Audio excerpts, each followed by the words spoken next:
So I think it's already 5:30. Why don't we start? Before starting, there's an announcement. This is the English-based session, so everything, presentation, discussion are all in English. So if you need translation, Japanese or French translation, you can scan. Please scan this code and download the app. Then you have a I think simultaneous interpretation. Okay, with that, let's get started. So, as you can see, this is a session entitled Empowering Communities, Unlocking Again Aging Potential, Building Resilience, and Transcending Climate Changes. I'm Yasu Sawada. I'm a moderator of this session. So let me move on. So first, I'd like to give you some brief background, and then I'd like to introduce our distinguished panelists, then followed by each panelist's short presentation and discussion. Okay, so as a background, I'd like to point out there is ongoing polycrisis. Disaster and crisis. Here, left hand, I simplified four different type of crises or disasters. Disaster triggered by natural hazard, left technological disasters, and indeed Fukushima power plant incident is a compounded disasters of these two types. And then economic crisis and violence-related disasters. So Ukraine war, violence-related disasters, making wheat price hike and turn into the economic crisis in some African countries. And COVID-19 is really a combination of these different type of disasters. So polycrisis, that's a big ongoing disaster. And also we need to point out that ripple effect. So single disaster can generate a negative, really serious negative slow effect across time and across space. So this is a big background. Then against this, huge unexpected events or negative shock, market mechanisms, unfortunately, market mechanisms are far from complete. So this is the a little bit outdated data, but global data, how economic losses caused by disasters, natural hazard-driven disasters, economic losses, what's the proportion covered by formal market-based insurance? Far from complete, especially for low and middle-income countries. What about the government? So obvious market failure, government is supposed to amend at least partly, but left chart showing the humanitarian aid to developing Asia. As we can see, amount of support provided by high-income economies to low-income economies overall, orange part is really a big share. Orange part showing emergency response. That means after the disaster, there is an ex-post response. Amount is quite substantial, but unfortunately, ex-ante insurance mechanism, public mechanism is far from complete or perfect. Then, theoretically speaking, right then, we have a layered approach. International support needed for rare but mega disasters. And the more frequent disasters, we can have own country or government or private sector can at least partly support. But this theoretical mechanism, again, far from perfect. But I'd like to also mention there are some innovative insurance mechanisms such as index-based risk transfer products. These are getting available, but very, very small in terms of quantity and quality. So lack of a market completeness and government failures are also quite substantial. So in this respect, right chart in order to support people's livelihood or normal firms' operation, daily operation, I think community can potentially play a very important role to amend or complement market mechanism and government mechanism. So this is a big framework I'd like to postulate, and distinguished panelists will talk about some focused mechanism and channels in this large framework. So what we're going to discuss. First of all, we'd like to discuss overall how to enhance complementarity among the market, state, and community mechanism.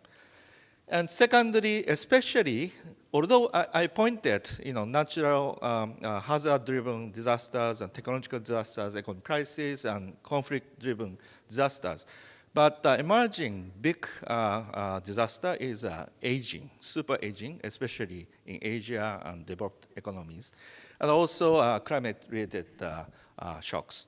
So how to handle these upcoming or already materializing shocks. And then thirdly, we'd like to also, towards the end, discuss some concrete insights from the field and from the community. Okay, so this is our plan for this short panel discussion. So I'd like to introduce our distinguished panelist, Professor Daniel Aldrich, Professor, Department of Political Science, and Director, Security and Resilience Studies Program, Northeastern University. Daniel, welcome. Thanks for participating. And Dr. Emi Kiyota, Associate Professor at Yon Lo Ling School of Medicine and College of Design and Engineering, and Deputy Executive Director, Center for Population Health at National University of Singapore. Welcome. Thanks for participation, Emi. And Dr. Leonard Lee, who is the Director and Lois Register Foundation Professor of Lois Register Foundation Institute for the Public Understanding of Risk, IPUR, a Professor of Marketing at NUS Business School, National University of Singapore. Welcome, Leonard. With that, I'd like to first invite Daniel for 7 minutes presentation. Floor is yours. Daniel. Thank you, Professor Sawada.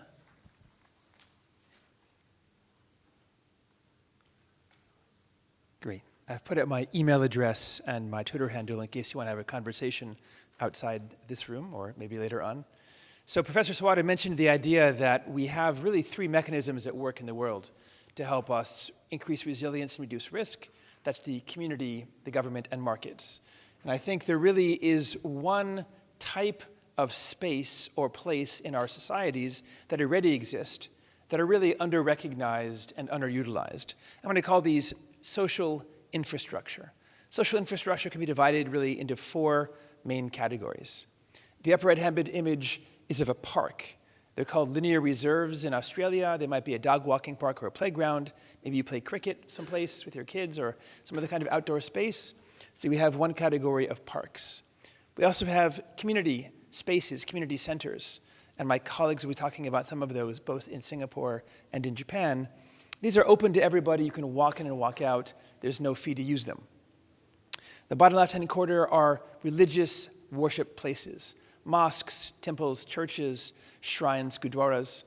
And finally, social businesses. So maybe you got a coffee today at the Starbucks outside or 7-Elevens nearby. Maybe you go bowling.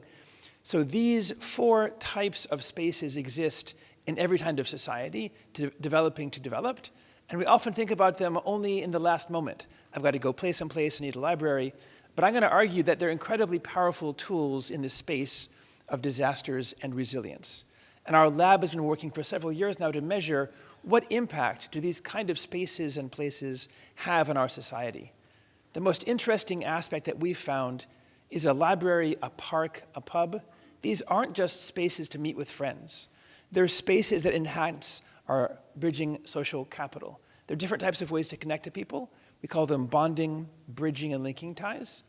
Quickly, bonding ties are those between friends and family. Bridging ties are people different than us. So maybe at this meeting right now you're meeting new friends. And linking ties are vertical ties. What we found was these kind of spaces, all 4 categories, so community spaces, worship spaces, parks, and businesses, they're all positively associated with bridging ties, heterogeneous ties to people that are different than us. They don't necessarily build ties to family. They don't build ties to governance structures. What they do is they enhance the ability to meet people outside a normal realm. So think about these as Granovetter's weak ties in our societies. You can get jobs through them, get resources, new information. Now, these 4 types of spaces, they also have a measurable impact after disaster. So we've measured now in different countries what happens if your community, after a disaster, decides it wants to spend money it's getting in different types of programs. Some of them are bottom-up, some of them are top-down. Some of them enhance our gray infrastructure, the kind of roads we see nearby, the Shinkansen tracks right nearby, right? Gray infrastructure. Some of them enhance the green or social infrastructure nearby. And we've categorized the impact of these types of top-down or bottom-up and gray social infrastructure in terms of 2 big outcomes. What happens to population, people coming back to a disaster-hit area, and what happens to income, what happens to making money. And what we can see here is the following. If the money that your community spends after a major disaster is on top-down, large-scale projects, that's the blue mountains and the yellow mountains in this chart, the blue and the yellow mountains. What you see is overall income is lower. So spending money, for example, only on large-scale bridges, on dams, on airports after a disaster, in fact, reduces per capita income, and it reduces migration levels. People aren't coming back to those communities. But if the kind of money you're spending is a bottom-up project, a library, a park, an NGO facility, in fact, overall income is higher, and we see population growth is higher. By the way, a colleague here in Japan, Nagamatsu Shingo, called this the Fukko Mujun, the reconstruction paradox. If the money you spend is all top-down, large-scale, the average citizens don't care as much. But if you're building back parks and parts of daily lives, people feel that's what they want to see. One last idea I'm going to argue for is that these social infrastructure sites are not evenly distributed in our society. This is the place where I live, Boston, Massachusetts, and we've mapped all 25 communities that we have, all neighborhoods, based on these 4 types of facilities. And what you notice is that some of them have a lot of all 4 of them, and some of them have a few of all 4 types of them. By the way, I live in the bottom third, if you're wondering about my personal life. My children and I had literally 1/4 the number of libraries and parks and pubs growing up that my neighbors did up in those top areas. What does that mean?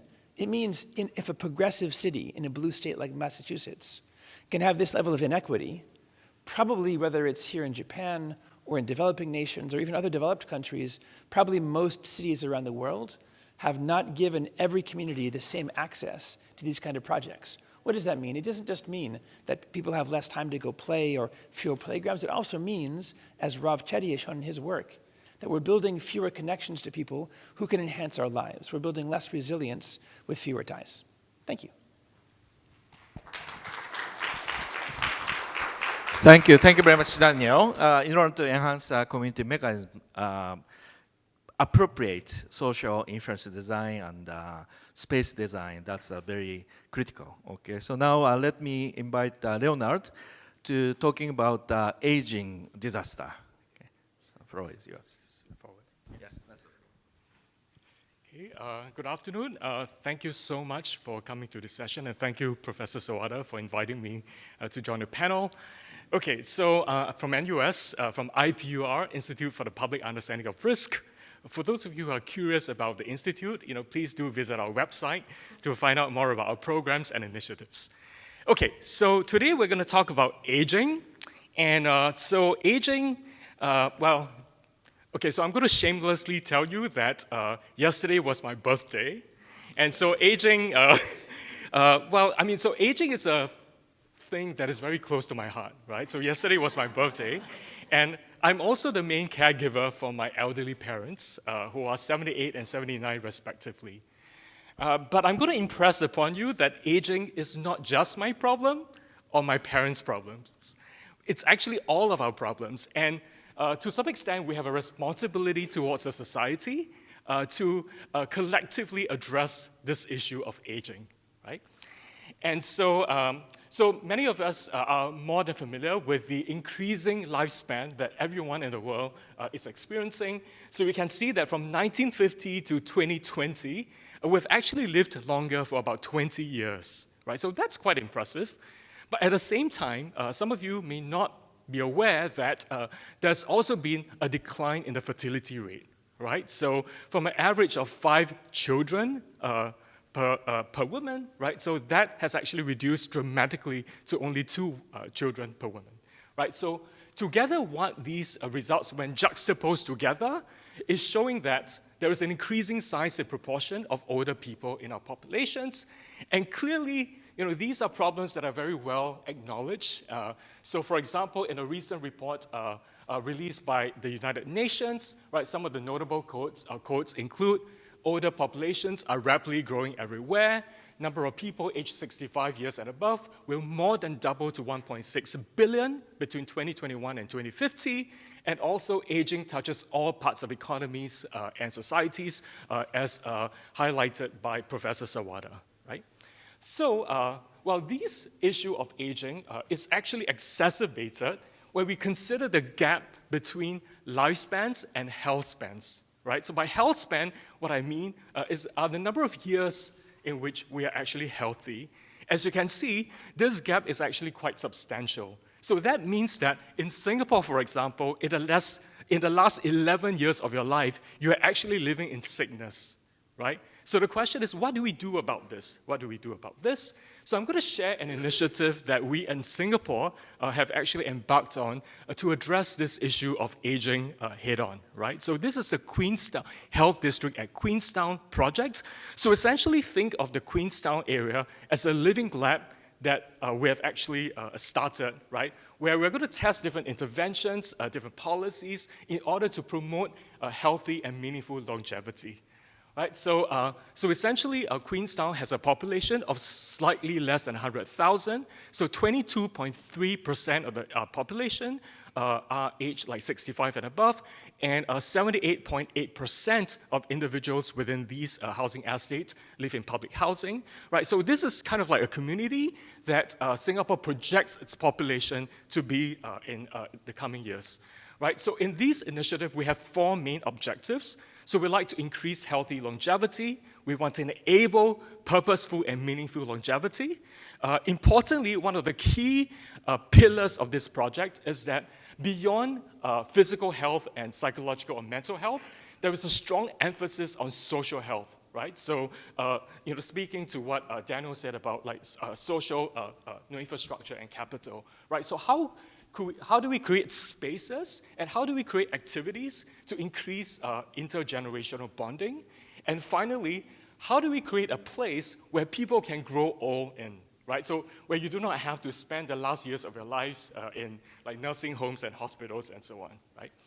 So with that, I have 2 more slides. I'm going to tell you a little bit about this study that we have embarked in within this initiative. So this is the baseline study, and the purpose of the baseline study is to come up with a set of baseline outcome indicators. So a measurement tool where we can actually measure the overall intervention impact of the initiative.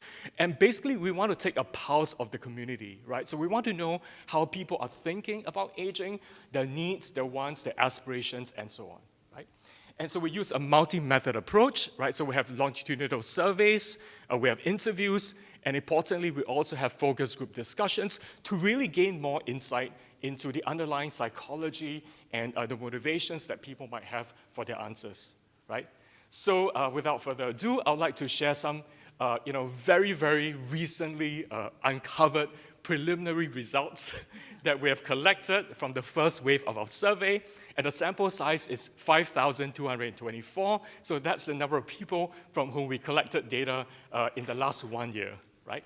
So I'm going to talk about 3 main findings. So the first finding is about age, right? So of course, I think some of these results are not going to be very surprising, right? So as people grow older, they actually report less physical health, right? So lower physical health. But actually what is really interesting is that we found that the older adults reported higher psychological well-being, so they're happier, right? And they're more satisfied with their jobs if they're working, they're less lonely, not more, than younger adults, right? So, so this suggests that contrary to what we think, oh, you're old, you're lonely, right? So it's actually quite the opposite, right? So we found that, in fact, the younger people tend to be more lonely and less happy compared to the older people, right? And so for those of you who are familiar with the social emotional selectivity theory by Laurel Carstensen at Stanford, so you know that. So her theory says that, as people grow old, they're actually much more selective in the kind of activities that they choose, right? So they will go for things that are emotionally rewarding and meaningful in their lives, right? So I think this is kind of consistent with that. Second result, okay, so we found that men self-reported, right, to actually be physically healthier, but women reported greater happiness, right? They have a higher, greater psychological well-being. So I also want to highlight that these results are actually relatively small compared to the age effects, right? So I think this is also very interesting because we know that women live longer than men. So could there be more complex basis for this longevity, right? Could it be that, women are psychologically more resilient, they're happier, and that sort of like promotes physical health as well, right? And finally, education, and this is something that perhaps like many of us can identify with. So our research found that people with higher educational levels, they report like greater physical, social, and financial well-being, but they're also less cheerful, they are less relaxed, they are more anxious, and they are more tired. So the thing is that, despite our relative success in life, perhaps this comes at a price, like lower well-being. Yeah. Okay, so with that, I just want to highlight that the statement that preparing for longer lifespans, right?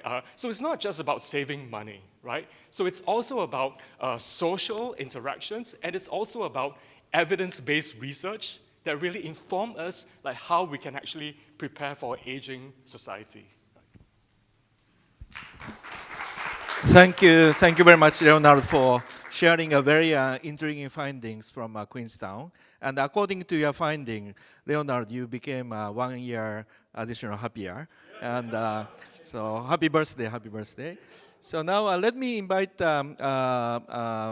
Amy. And Amy will talk about not only aging, but also kind of a compounded issues with climate change. So Amy, floor is yours. Well, thank you so much for the invitation, and I'm just so grateful to be able to talk about social issues with two other friends. Because when I started this nonprofit organization 15 years ago, I was very lonely because not much conversation was happening about social infrastructure at the time. So I'm so grateful to be able to talk about this. So today I'd like to be able to talk about aging, like a global, demographic shift, and climate change, and I would like to actually make sure to add equity matters. We talked about like healthy longevity and lifespan. That graph didn't show was women actually stay longer being frail. So they live longer, but they stay longer frail. Those are the equity issues that we really have to think about. So I would like to take you to this presentation from individual perspective a little bit. So there are climate change and the global demographic shift.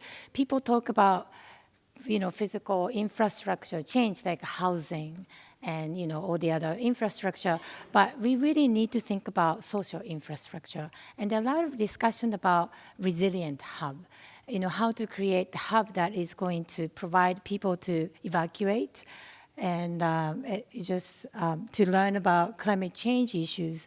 But what's very important is that we really have to integrate the hub into everyday life, because the last thing people will do when they face a disaster is to look for maps or just look for the information about the disaster.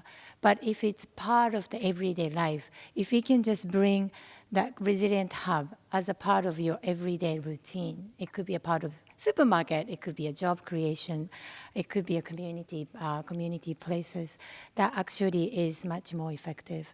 So one of the initiative that I started 10 years ago, 11 years ago, when the natural disaster happened in Japan and in Iwate area. We went and just tried to help older people. What we've learned was that older people wanted to be helpful to others. That's what they wanted to do. So we decided to create a hub, which is called Ibasho House. That is actually, it was designed by an older person for the program and the built environment, and it's actually run self-sufficiently, self-sustainable way for last 11 years. People didn't think that it was going to last that long, but we had a dream that if it's a grant-based approach, when the grants run out, it is everything fall apart, and older people didn't want that. So it lasted for 11 years. So how we actually change our view was that older people are the valuable assets to our community, rather than social liabilities like we are just sometimes treating them. And the life experience and wisdom benefit younger generation and strengthen the resilience of their community. The previous two speakers talk about this enough, so I'm not going to go deep. So basically what we tried to do was to create the place where older people don't mind going there to start with. Yes, I wanted to create a place where people would like to go there, but it's very difficult to create a community hub that older people want to go. So we started with the place where they don't mind going there. So to try to do that, we created the 8 principles. What we've learned as a lesson is that older people and community members, if you give them blank sheet of paper and have too much freedom, they cannot decide what they want. So we have to create strong enough, loose enough structure. And that's what we came up with 8 principles. This is a place where older people are valued as asset of the community. It has to be normal. No one wants to go to nursing home or senior center. They wanted to go to a place like it's Starbucks or regular coffee shop. The third one is demarginalization. Everybody wants to be in the action, the place where the action is, not in the middle of nowhere in the outside of the city. And the principle number 4, it is community ownership. People wanted to own the place and the program. Everything has to be multi-generational. Older people don't want to be only with other older people. I don't know, maybe 1 year older you. Good. Okay. And we also wanted to create the culturally appropriate places. And the principle 7, it was not actually in the first place first. We were working on this Ibasho. We learned that older people wanted to leave a healthier planet for the younger generations. So we started to integrate that. The last one is embracing imperfection. Bunch of Japanese people who are rather perfectionist, but we wanted to create the imperfection. Means that, if it's good enough, let's start and just change, it's almost like a version 1.2. Why don't we just try to do something, because the perfect moment will never come if you wait too long. And what makes Ibasho, it is try to apply 8 principles by giving older people a leadership. And the process has to be all run by the older person. And the activity is run by older person to the community members, not the other way around. And the place has to be, again, the place where people normally go. There's a high foot traffic. So we are not going to marginalize older people. So in terms of disaster, the climate change and demographic shift, there is a map making. This is it's called Nige Chizu that we were helped by Nikken Seikei and Meiji University. So that's that people came and start to develop the evacuation map that is appropriate for older populations, because the current maps are rather strenuous for older populations. So they wanted to create the map that is good for the older populations. And it's not coming from the city. It is really encouraging the community members to make one. That's very important. And we did a similar thing in Nepal. And Nepal's case was a little bit more difficult because they didn't have a map. So we created a map to begin with, and they created the disaster map. So people always ask me, like, what does that, anything to do with older people empowered to global aging? You know, the older people has to be empowered to feel that they can do something to the community, make decision, and take ownership. So that is going to help for the social capital that will help community resilience. And I love this photo because we created this exercise bar for high school children, like students, and the benches for older people. What happened is that older people are exercising and high school children are playing video game on the bench. But this is actually important photos because our policy making hasn't changed. We still have this ageist point of view when we do the policies. So I just wanted to end with one of the interview studies that my colleagues and I have done. So basically, just going back to the resilient hub, what we need is many, many facets for people to be able to come into this place. Normally, what happened is that senior center, they always focus on activities.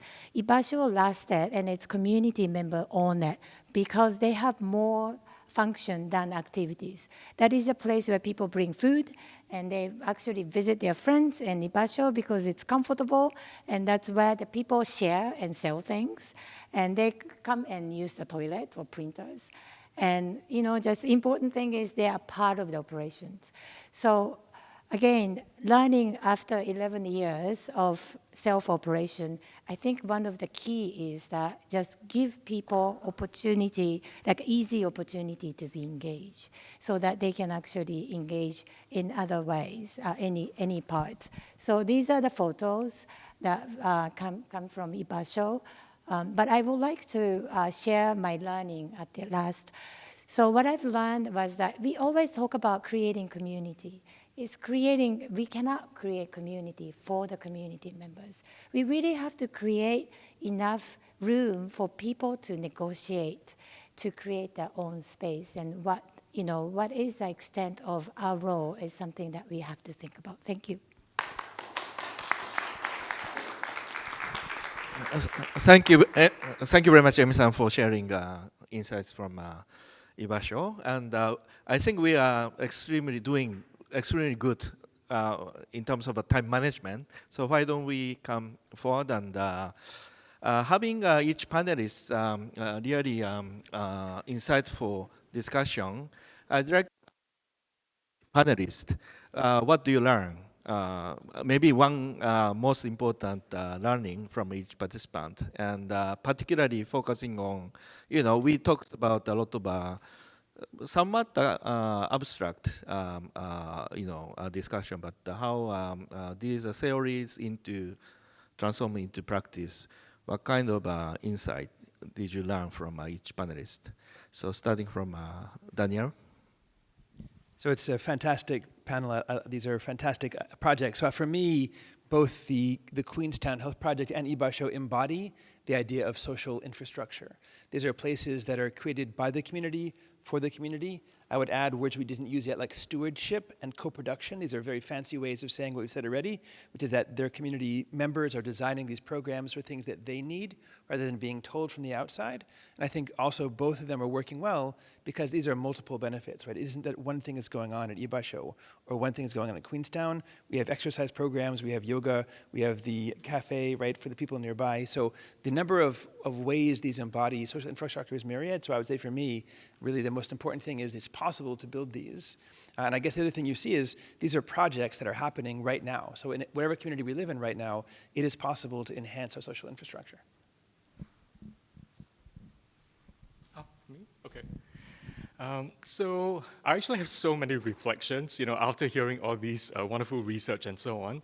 So I'm going to share one of them first, and then so perhaps like later during the Q&A, we can talk about some of the other thoughts that I have. So, so I think that we often think about the question is, what is identity, right? And so we often think of identity from a very individualized perspective, right? So who is the person that we want to be? You know, what is our ideal self? You know, what is our current self, and so on. So I think what hearing, from Daniel and Amy's experience is that, you know, perhaps this notion of social identity, right, might have to take like increasing importance, right? So in a sense, in a community or in the society, where do we see ourselves, right? So how do we fit in, right? So I think perhaps, you know, this could add new ingredients into promoting not just our social health, but also our physical and, no, our psychological health, and perhaps even our physical health. Yes, the biggest reflection is that Ibasho House lasted for 11 years. That is a big accomplishment and the big reflection, because I think we had a sense of ageism. And ageism is a very interesting ism because, you know, gender or, you know, just ethnicities, you know, you don't belong to yourself, you know, that you don't really sort of, you're not subjected to yourself. But ageism, if we have it, we are all growing into it. So it's not like you're discriminating toward other people, but you are discriminating toward your future, your own future. But at the same time, when we started this Ibasho idea, people really thought that, oh, it's good for the older person. Oh, they're cute, they're trying this, but they kept it for 11 years. To me, it is a very strong message to me that, you know, we really have to rethink about what older people's roles are. Because I think still, when we have a conversation, we still have this sense that we have to find solution for them. So we have to figure all this out for them rather than try to figure out with them. So that's the big reflection. Thank you very much. Again, we are doing extremely well in terms of time management, and we have 20 or so minutes. But one quick question I have to Emi. Ibasho, it's a very, how to say, little bit narrow, concrete question. You know, Ibasho house has air conditioner, right? And you know, now there's a lot of discussion, you know, heat waves and global temperature rise, how to set up a cooling center in a community, for example, rural village in Bangladesh. So these issues are really, you know, a burning issue. So I was wondering, Ibasho, because they have a nice, you know, cafe and also, you know, space, and also, as Daniel said, you know, gluing together kind of a space as well as air conditioner. So that, you know, regardless of age, people can get together and naturally get together and interact. So I was wondering, is there any response to that rather specific question or comment? Sure. So the one in Japan, I don't think they have air conditioning because it's in Tohoku, it's relatively cool. We just started the second experiment. I mean, the newest experiment is in Singapore. We just opened it up 2 months ago. So we don't have much to share with all this detail, but yes, we do have air conditioning because it's a health hazard in Singapore not to have air conditioning. But at the same time, we made sure that we have natural ventilation because some older people do not like air conditioning. Yeah, and then they like to come in the morning to just enjoy it. So I think the problem with the air conditioning for us is that we have to close the door, like a windows, so people cannot interact inside, the people inside. So I think the balance is important. Okay, so we have, it's a 6:10. I think officially we have 10 minutes, but probably we have 10, 15 minutes. So now I'd like to open the floor for the questions or comments or any, you know, anything you want to ask the panelists. Yeah, please. Yeah, can you kindly, okay. Can you kindly share your name and yeah. Oh, okay. My name is Affiliation. Okay, my name is Yumi Matsuda. I'm faculty member of Kobe City University Foreign Studies. Thank you very much for the excellent presentation today. I have a couple of questions for Professor Daniel Ehrlich. I don't know I'm pronouncing your name correctly. Okay, so the first question is, I think you were showing the data, the number of libraries according to the areas of your hometown or something.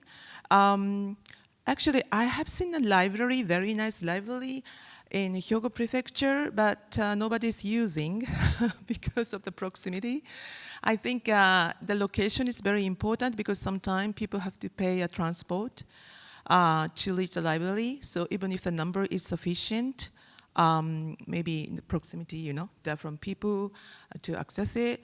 I wonder if you have any reaction to this point of view. And that is first question. The second question is, you were saying that like park and mosque, that kind of facilities are good to harnessing the horizontal trust from social capital point of view, but I'm just wondering if you have a chance to look into like vertical relationship, trust between the citizens and the authority or institutions from social cohesion perspective through using this kind of forum. Just wondering, thank you. Thank you very much. Those are great questions. So the neighborhoods we're looking at here are about 3 to 4 kilometers square, and we're measuring it normed by population. So in theory, in a neighborhood this small, even one library wouldn't be more than a 1.5 kilometer walk, which most experts analyze as the distance we'll walk. And so some of these communities, as we saw, have 4 of those facilities per 1,000 people in the community, which is, again, less than 4 kilometers square. Some of them, like mine, only have 1. So it's a great question about proximity, and this is a different question, which is sort of quality and access. To what degree are communities building parks, libraries that everyone can get to? It's a good question that we can't answer with this data right now, but I think that's a good point.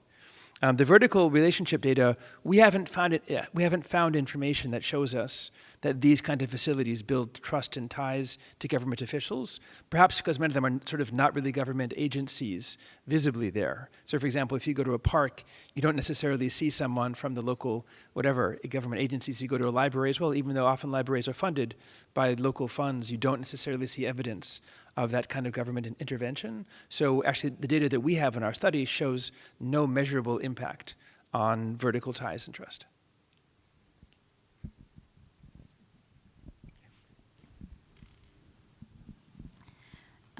Thank you. 3 wonderful and inspiring presentations. So I'm Olivia Jensen. I declare an interest. I'm from the Institute of the Public Understanding of Risk with Leonard and at the National University of Singapore with Emmy. And I've heard and had a chance to hear Daniel's work before. I have one question for each of you. Leonard, I'll start with you. In a way, this idea that people get happier as they get older is a cause for optimism for all of us.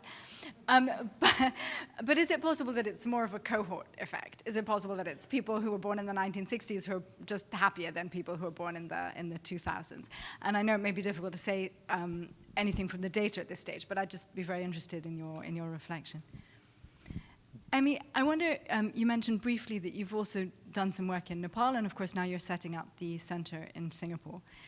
I don't know if you've had a chance to explore these issues in Europe, and I just wonder to what extent it would be the same or different. While I would generally resist kind of big cultural generalizations, I have an impression that older people are more independent, and maybe that that impulse to help the community that you're finding and you're working with, Idebasho, might not be as strong in Europe or elsewhere. I'd be very interested in your reflections on that. And Daniel, we've talked, or the other panelists have talked also about the sort of bottom-up things that are generated by the community. And so I'm wondering, when you look across Boston or elsewhere at the inequity and the availability of these social spaces, social infrastructure, to what extent do you feel that it's subject to public intervention? Is it possible that you build a park and then that contributes to social capital there, or is it something that has to come from the ground up? why don't we start from Amy? Yeah, thank you so much for great questions. I think the cultural adaptation argument is a tricky one, actually, because I do work on the ground, and sometimes cultural adaptation sort of opinions can be used to not try new things. So that I have to be very careful about that. But I think, in my point of view, I think what subjective, it means subjectively, it's pretty universal. You know, people don't want to be socially isolated. They want to be useful to others. Those are the things that it is very universal. In fact, Ibasho, when I started, I was in Washington, D.C., thinking that U.S. needs one. And, you know, so I feel like the social isolation piece is very universal. How to adapt it, that's why we chose the 8 principles, like how the cultural significance are different. I think Europe will be probably the lifestyle and the food to eat, those things are different. But I really feel like that, interestingly, if we could do this in Singapore, in Japan, that can be done in Europe, because Singapore, good or bad, government works, you know, just function really well. So it's quite top-down in a way. So as Japan, I think we provide a lot of service compared to the US where I was living in. So people had the sense of dependency somewhat to the government to help them. But Europe, because it's independency, you know, just advocacy is strong. So in a way, it might actually work better because of the community advocacy background. We actually are trying to do one in Switzerland this year, so stay tuned. Okay. Olivia? Thank you so much for the question. So I think it's a really important question, right? So just to remind everyone, so Olivia's question is, you know, to what extent are the results that we found the age effects, right? A age effect, or is it a cohort effect, right? So in other words, so given that, you know, I'm supposedly happier because I've crossed the 50-year-old mark now, and well, perhaps if it is a cohort effect, so that means that turning back the clock when I was 30, I was probably happier than the 20-year-olds now, right? So that is what the cohort effect is all about. So I have 3 responses to that important question. So the first is in her social emotional selectivity theory. So Laura does have studies that actually attempted to tease apart age effects from cohort effects, right? So she established that age actually does have an effect. Secondly, I think this is nonetheless a really important problem. And so, in fact, just last Friday, you know, where we had a meeting on the health district, there were discussions about, you know, whether it's time for us to set up a cohort study, right, so that we can actually follow a panel of respondents over time to see whether, you know, the happiness or the psychological well-being might change over time. Right? My third reaction is that, you know, I mean, my personal reflection is that it's probably both, right? I think it's probably both. So I'm thinking that there are some psychological theories that would support the fact that, you know, these 2 things could be happening at the same time, right? So on the one hand, there is research that established that older adults, you know, tend to focus more on the present, whereas like younger adults tend to focus on the future, right? So that's also one of the reasons why the way that people define happiness is actually quite different, right? If you were to ask a 20 or 30-year-old, what is happiness to you? They would say that it's excitement, right? But when you ask people like me or older new adults, they would tell you that it's contentment, right? So again, this reflects the different time perspective. You know, but at the same time, if you look at the world around you, and I think that's one of the reasons why we're all here at this conference, right? So there are lots of environmental contextual factors that influence how happy we are, right? So think about the younger generation now, right? We talk about social media, right? How people are starting to compare themselves with other people. We talk about social media addiction, and we talk about climate change, and it seems that it's all a doom and gloom, right? So perhaps this future orientation plus what's happening around them could actually contribute to this decreased happiness, which means that it is both an age effect and a cohort effect. Yeah. This is a great question about public interventions. You know, the weird thing about some of these spaces is they've been there for 200 years. Some of the parks and libraries in Boston literally were formed in the 18th century, and they've stood in that same spot now. They haven't moved even once. Boston Common, for example, was there when the British soldiers were there, and we began fighting with them over the Revolution. But other places can be popped up. There are cultural spaces that literally pop up. I saw today 2 food trucks that had come down, right? Those are mobile ways of building spaces, and we even have a cultural pop-up called Culture House that goes to areas that we have fewer of these kind of spaces and builds them. So there is the possibility, at least, that a bottom-up way of building these kind of places. Obviously, the benefit in Ibasho is you have could be a permanent house, a permanent old farmhouse there in the middle of Masakicho now, which could be there forever. And I know in my community in Boston, Chinatown has never had a library. They've been there since the 1790s or so, to 1800s. They still don't have a library. So we see inequities lasting in some ways over a long time. Okay, other comments? Yes, please.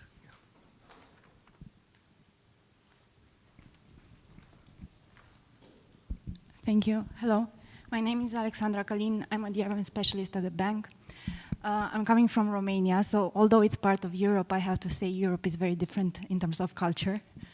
So not everything applies to each country. But one thing specifically which I struggle with is the mistrust. So it's not just mistrust in institutions, but it's mistrust between people. And especially for people that are elderly, who have been through communism, and that destroyed a lot about when we talk about communities and trusting each other. So I think even creating the space, sometimes it's hard to leave people, even if they have their own interest, to build themselves the communities. They need a bit more than the space. So public libraries, you will see people staying each one in their own piece. Even in public spaces, they will stay with their friends. It's so hard to meet a new person on the street. Nobody will come talk to you in Romania. And I think this mistrust, unfortunately, is being passed through generations. So unless they're people that were educated outside, they have the same teachers. So it's a big issue. And I think it's the hardest challenge to create communities. So I wonder, from your experience and from your projects, if you have seen something that helps build this trust through social investments, and if there are other type of interventions that are needed to create this trust. Thank you. So I'll just quickly give 2 examples. I think your point is really well taken, that you see trauma passed down through generations, that people grow up being told, don't trust the government, don't trust your neighbors. Actually, I read a study about East Germany, that after the Stasi was there reporting on people nearby, many children grew up estranged from their parents and had fewer friendships as well. So I completely get that. I would just mention there's 2 interventions I've seen in different countries. One is that we know communities like the idea of getting together, even if it's for a shallow idea, like a party. So some communities actually have funds for neighborhood parties, a neighborhood block party called Neighbor Fest. In San Francisco, exactly. So my friend Dan Homsey created this program about 10 years ago. And the idea was that, especially in communities that have not had good relationships with each other or the government, there's no agenda behind this. So if I want to bring the guacamole and you want to bring tofu, that's great. There's nothing else going on. But it also makes us organize, right? Who's bringing the tofu? Who's bringing the guacamole? Who isn't there? And a lot of interesting things showed that even having that organization of a non-government related party, a non-appointed party, built those kind of ties. That's one thing. The other thing I've seen work pretty well has been deliberate community currency programs. These are attempts to incentivize volunteerism and civic engagement. So for example, if I don't normally volunteer, I'm offered $5 himeji, or maybe gohyaku yen gurai, whatever, to go volunteer for an hour here in Himeji. And that money only circulates at local stores. So maybe I didn't necessarily go to every store nearby. So I'm creating a positive, virtuous cycle there, volunteering more often, and then that money circulating in the community. But I think you're right. I think you need scaffolding for some communities more than others. And these are the kind of interventions I've seen. I don't really have a whole lot of experience from this, but compared to rural area, the urban areas seems to have more distrust in the same culture even. So for the example of like Singapore, there are few people actually, they came to the workshop, and sometimes they come after the Ibasho open. To me, it's not scientific, but what's working out for us, because we just try to figure that out with our elders in a community, is we need to have consistency. The person who, it's someone, same group of people are there consistently, so that you can start to trust, build up the trust from the neighbors. Neighbors normally come and peek in one day, and they will probably just try to open the door and just give you something, and then start to come in every time, like closer and closer. But if the people start to change, that trust kind of destroy easily. So we are just trying to figure out how to give consistency to be a good neighbor. That's what we are just trying to do. So I don't have the answer to that question as well, because I think it's such an important question. And I do have to admit that from that perspective, perhaps, so Amy and I, we are currently living in a country where there is actually relatively high trust, right? And I think it's also important to the extent of whether certain behavioral interventions that are introduced by policymakers will work, right? So because you want to know, people want to know that the policymakers have their best interests at heart. So I think that's where trust is really important. So just thinking aloud, so I think unfortunately trust is something that once eroded, it's really, really hard to rebuild. So I wonder whether we could start small, right? So, so one thought that I have is to increase the realization that we are all interdependent, right? You see, now I'm actually attacking my own idea, because I'm thinking that if you don't trust someone, then increasing this interdependence might actually erode trust even further, right? But at the same time, I think I believe that inspired by the Ernest Hemingway quote that Olivia was sharing in her session on trust this morning, I actually think that perhaps we can think of the idea of trust leadership, right? So I give an example. So many years ago, one of the government agencies in Singapore actually ran a study to encourage people to recycle, right? And so they found that when you tell people, please recycle, is good for the environment, very few people would do it, But the thing is that if you say, set an example, right? So be an ambassador and get your neighbors to recycle, right? So in fact, the recycling rate actually went up, right, significantly. So I think in this case, so I wonder whether there could be dyads or even small communities where people are encouraged to trust other people, and in return, perhaps that trust between people can be rebuilt over time.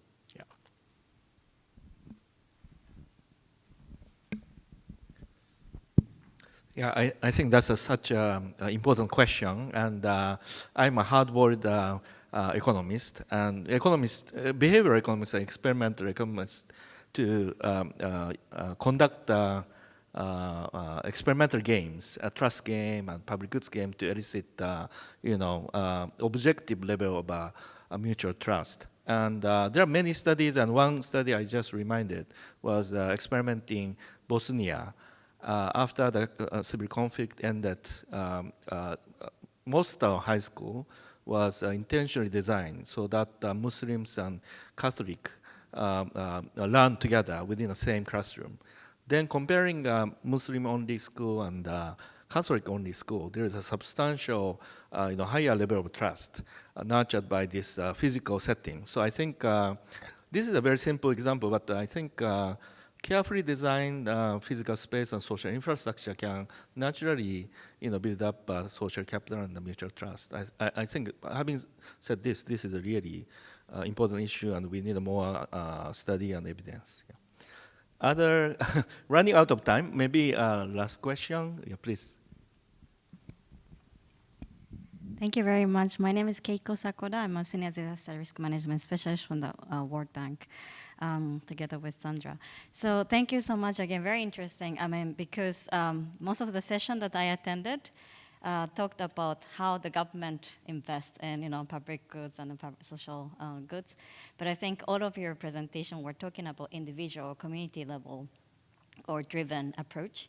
So, but because we come from the World Bank, my question is, what would you, maybe you don't really, expect anything from the government or public sector, but what would you, expect from the public sector to enable or create enabling environment for the community or, individual to strengthen their kind of social capital?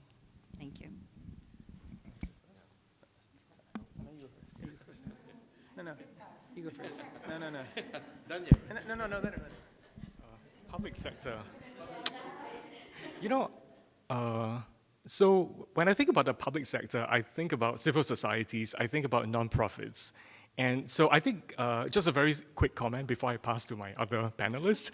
So I think perhaps nonprofits and public sector are the best organizations to really set a good example of the trust leadership that we are talking about. Yeah, so I think, because it's all about altruism, it's all about doing good, doing things for the greater good. So perhaps if they were to start from that perspective, that could really proliferate and help to rebuild that trust in society. Yeah.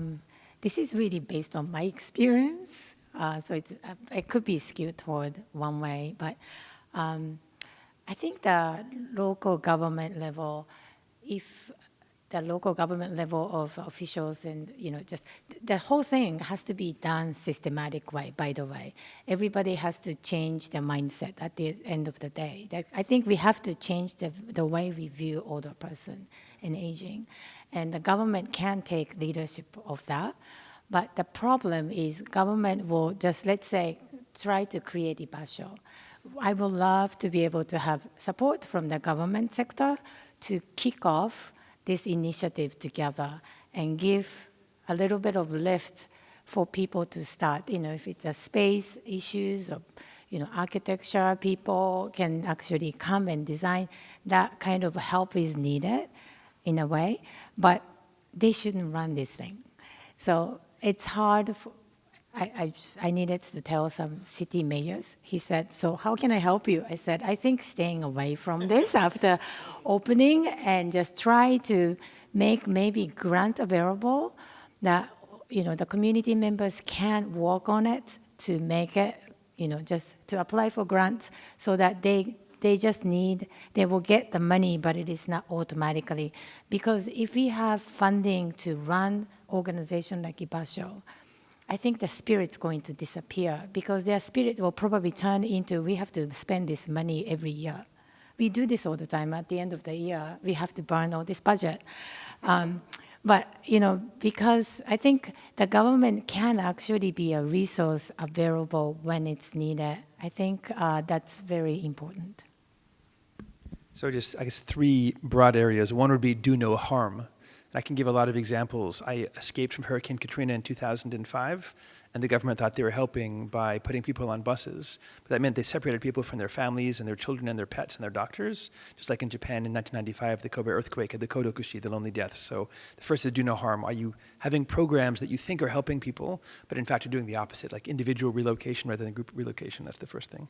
The second would be to rebalance spending. Right now, 94% of money in the disaster space is physical infrastructure.